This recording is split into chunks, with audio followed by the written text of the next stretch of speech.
Mr. Chairman, the next slide will show you the disaggregated data.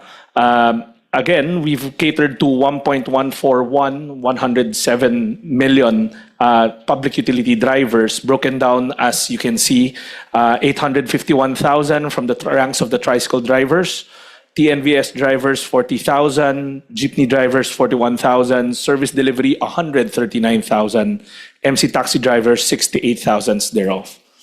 The next slide will do this in peso value of how much we've disbursed per sector, and of which around 5.7 billion pesos has already been disbursed.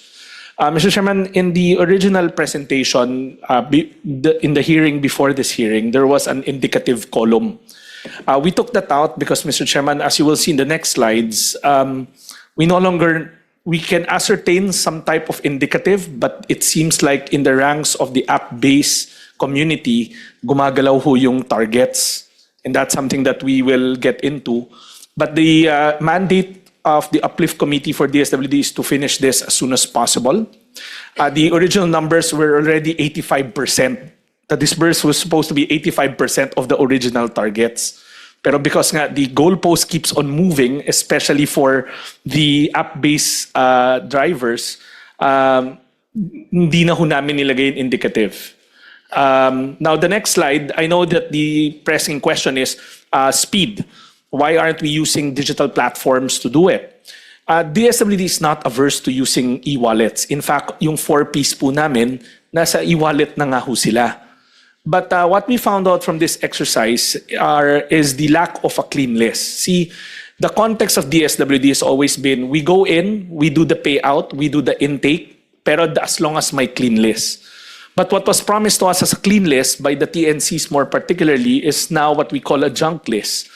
Alam niyo ho, in the course of doing the payouts, we found out duplicates, triplicates, errors in names and everything na kung simple lang ho pinasok namin kagad sa e-wallets without batting an eyelash dahil sila nag-certify, we would have lost 2.7 billion of much needed resources. Yan po yung mapupunta sa mga ghost riders, ghost drivers.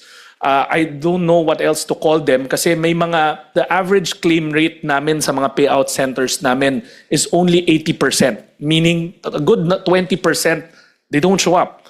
Meron hong pumupunta, expired ang driver's license. So how can you call yourself a driver? Meron pumupunta ho dun, wala talagang driver's license. The next couple of slides will show you the difficulty of what we're encountering. Hindi ho namin sinasabing hindi surmountable, but this one's bogging us down rather than just doing the payout. Next slide. The next couple of slides will show you types of lists that we are encountering. Meron ho kaming nakukuha kasi this is very salient in the bigger community of ride-hailing apps. Meron ho kami nakukuha because multi-app sila.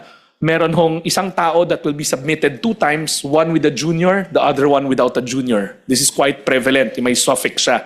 So you can imagine, if we deposited this directly to his e-wallet, all they had to do was to create another ID and open 2 GCash accounts or 2 Maya accounts. So dyan may problema na ho kaagad tayo. Next slide will show you how some people will appear in one list with a middle initial, the other one with a middle name. Pero pagdating sa site, isang tao lang ho pala to.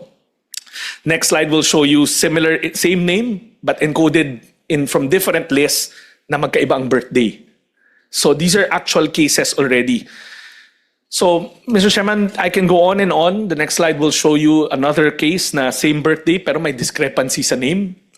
Ang daming permutations that we're seeing on the ground because and this is quite prevalent sa hanay ho ng TNVS, MC taxi, and service delivery. Kasi for so many reasons, we found out that they were adding more to what's allowed na cap. May mga itinago sa amin initially. That's why you were getting reports na maraming na disenfranchise. So we're getting to the bottom of it. In fact, we started a more aggressive approach of sitting down with the TNCs together with LTFRB and DICT to do a clean room where we really sanitize the data one by one.